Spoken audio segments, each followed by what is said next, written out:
dengarlah sini, hamba ceritakan. Inilah kisah penuh pengajaran, buat panduan juga pedoman. Kisah bermula dahulu kala,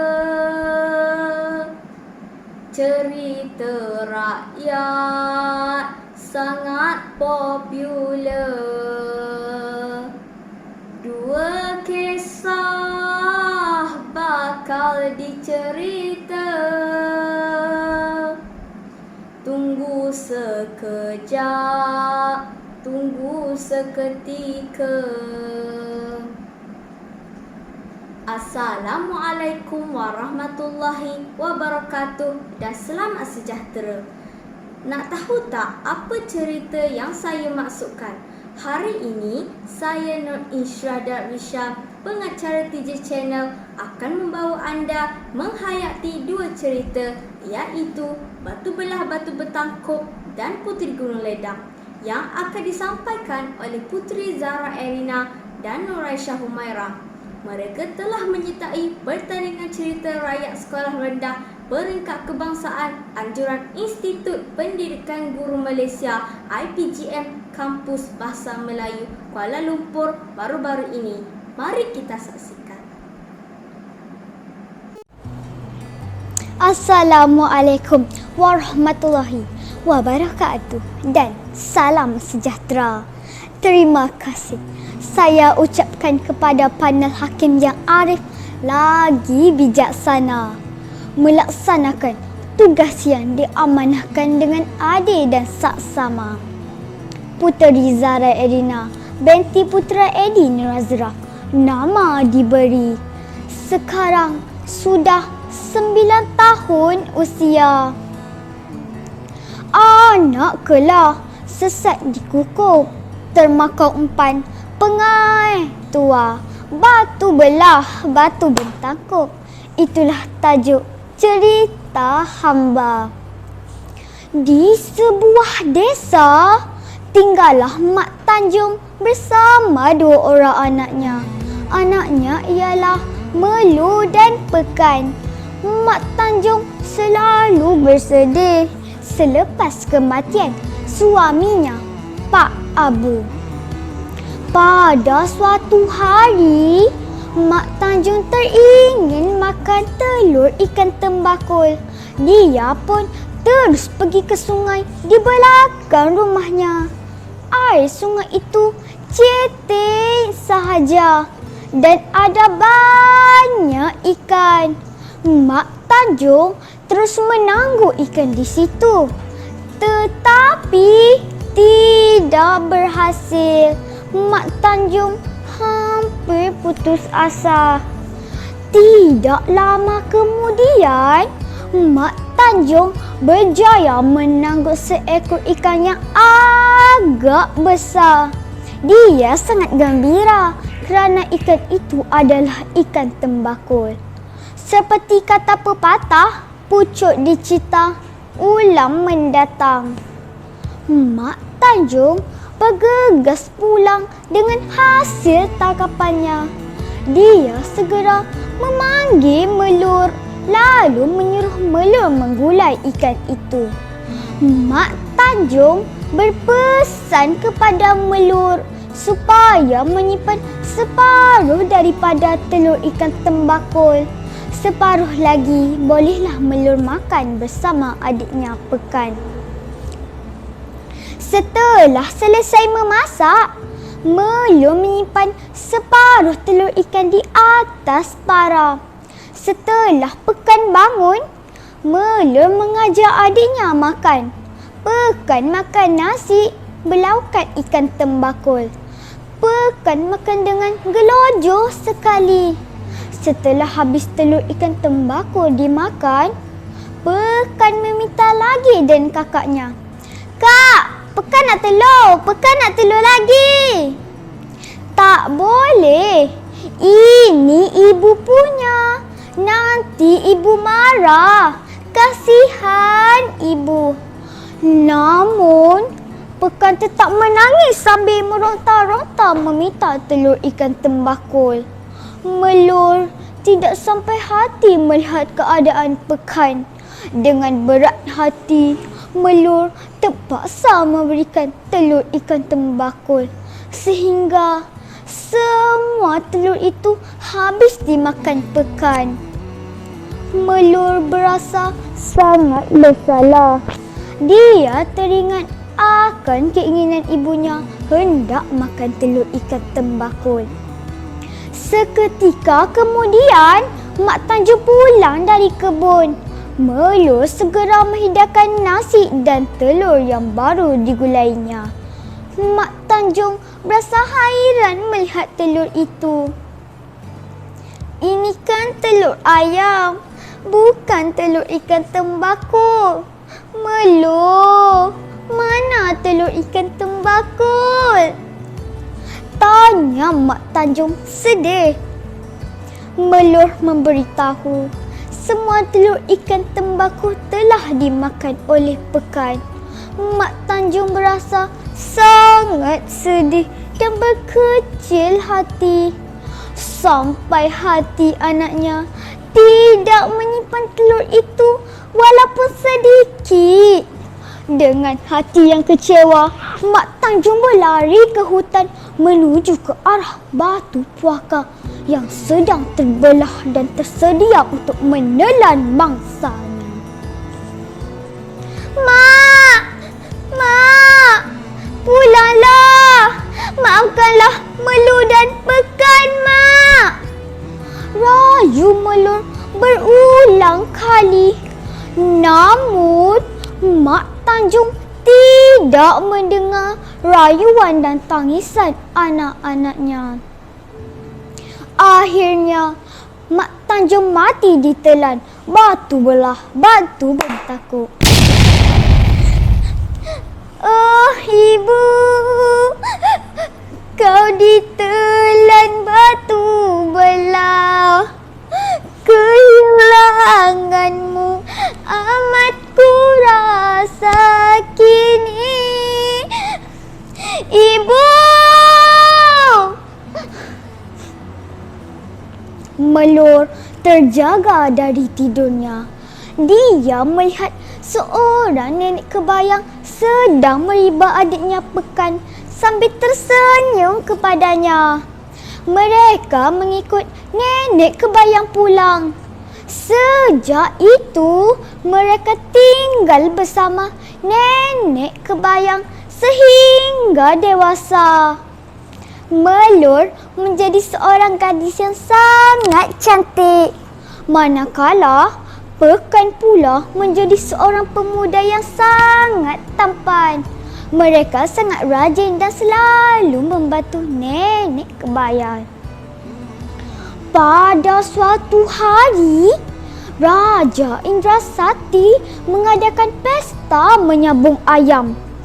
Tanpa meminta izin nenek kebayang dan Melur, Pekan membawa ayamnya sejalan untuk bertarung. Melur mengikut dari jauh untuk mengitik perbuatan adiknya. Melur memarahi adiknya kerana menyabung ayam. Kehadiran Melur telah menambat hati Raja Indrasati. Baginda telah menjadikan Melur sebagai permaisuri baginda. Akhirnya mereka dapat hidup bahagia di istana. Begitulah kawan-kawan, pengajaran yang dapat diambil dari cerita ini ialah kita mestilah taat dan patuh kepada ibu kita kerana sesungguhnya syurga itu terletak di bawah telapak kaki ibu. Sebelum saya mengundurkan diri, terimalah seuntai pantun daripada saya. Kalau ada jarum yang patah, jangan disimpan di dalam peti. Kalau ada silap dan salah, jangan disimpan di dalam hati. Sekian, terima kasih. Jumpa lagi.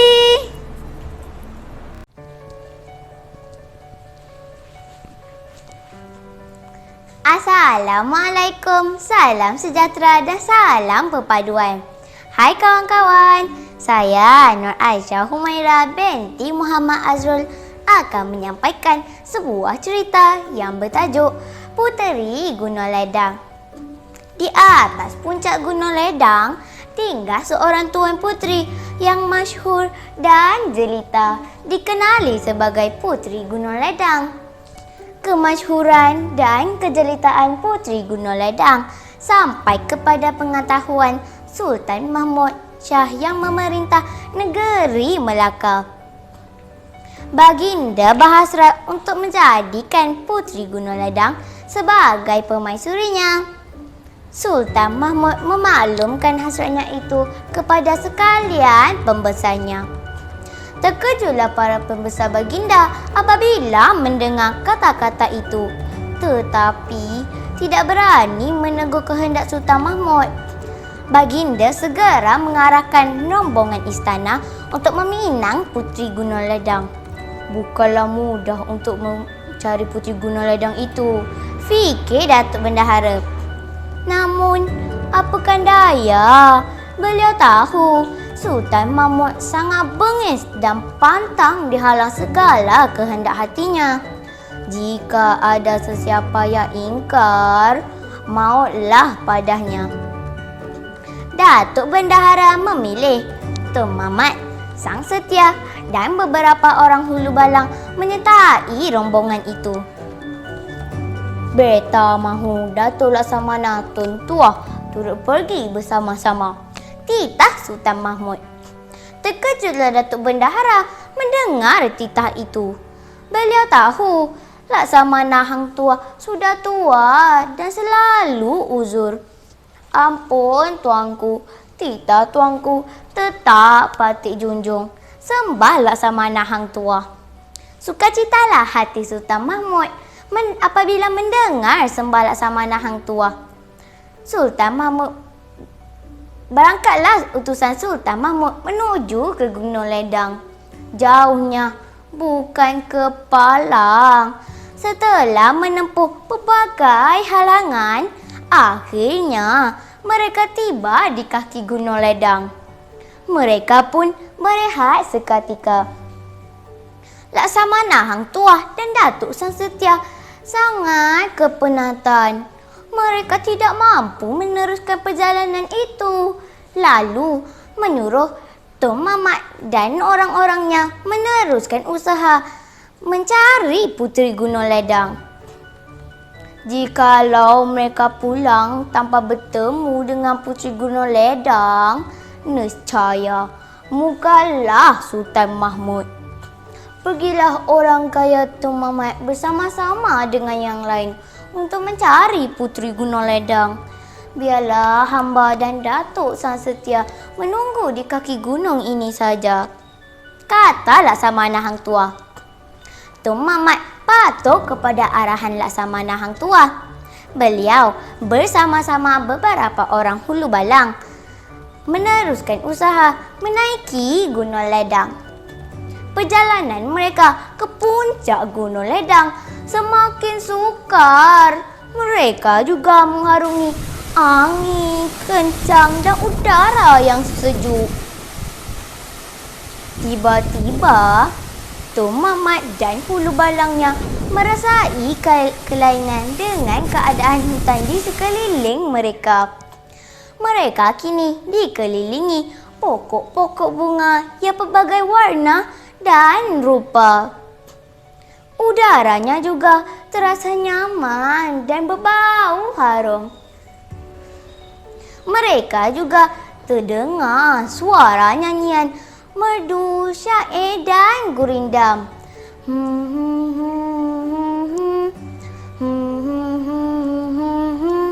Suara itu mendayu-dayu di sana sini.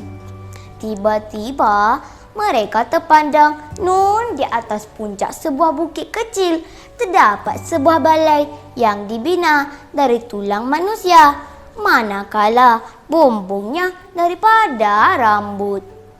seorang nenek kebayan keluar dari tempat kediaman yang ganjil itu. Lalu bertanyakan hajat Tun Mamat.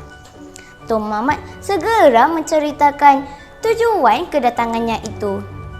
Patik akan bertanyakan kepada Tuan Puteri Gunung Ledang sama ada bersetuju atau tidak menjadi permaisuri Sultan Melaka, ujar nenek kebayan.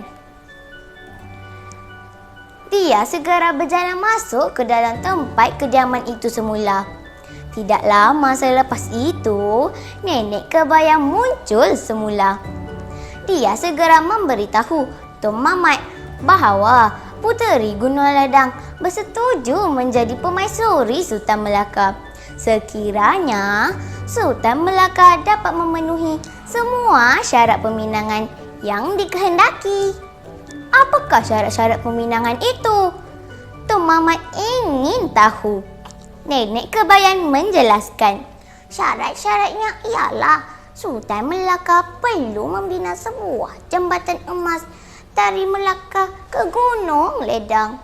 Sediakan 7 dulang hati nyamuk, 7 dulang hati kuman, 7 tempayan air mata anak dara, 7 tempayan air pinang muda dan semangkuk darah anak raja. Terpegunlah Tun Mamat mendengar segala syarat peminangan itu. Tun Mamat segera turun ke kaki Gunung Ledang untuk berjumpa dengan Laksamana Hang Tuah dan Datuk Sang Setia. Tun Mamat menceritakan syarat peminangan itu kepada Laksamana Hang Tuah. Mereka pun segera pulang ke Melaka. Tiba di istana, mereka segera menghadap Sultan Mahmud. Tun Mamat lalu menyembahkan segala syarat peminangan yang ditetapkan oleh Puteri Gunung Ledang. Terkejutlah Sultan Mahmud dan sekalian pembesarnya apabila mendengar segala syarat peminangan itu. Masing-masing tunduk berdiam diri setelah melihat Sultan Mahmud termenung panjang memikirkan hal itu. Akhirnya Sultan Mahmud bertitah. Jikalau beta mahu, nescaya segala syarat peminangan yang ditetapkan itu akan dapat beta penuhi. Akan tetapi syarat semangkuk darah putera beta tiadalah sanggup beta penuhi semata-mata untuk berkahwin dengan Puteri Gunung Ledang. Legalah hati para pembesar setelah mendengar kata-kata itu. Akhirnya, Sultan Mahmud membatalkan hasratnya untuk mengahwini Puteri Gunung Ledang. Semua pembesar istana tersenyum panjang dengan keputusan tersebut. Kawan-kawan, pengajaran yang dapat kita ambil dari kisah ini ialah: pertama, rakyat hendaklah mematuhi perintah raja. Kedua, kita perlulah bijak membuat keputusan. Akhir sekali, seorang raja perlulah bersikap adil dan menyayangi rakyat jelata. Sebelum saya mengundurkan diri, izinkan saya menyampaikan serangkap pantun. Madah diungkap, santun bicara, pantun dilantun mengusik hati. Salah dan silap tutur bicara, pohon diampun seikhlas hati. Sekian, terima kasih. Sehingga bertemu lagi dalam episod akan datang. Sekian, terima kasih. Bye dan Assalamualaikum.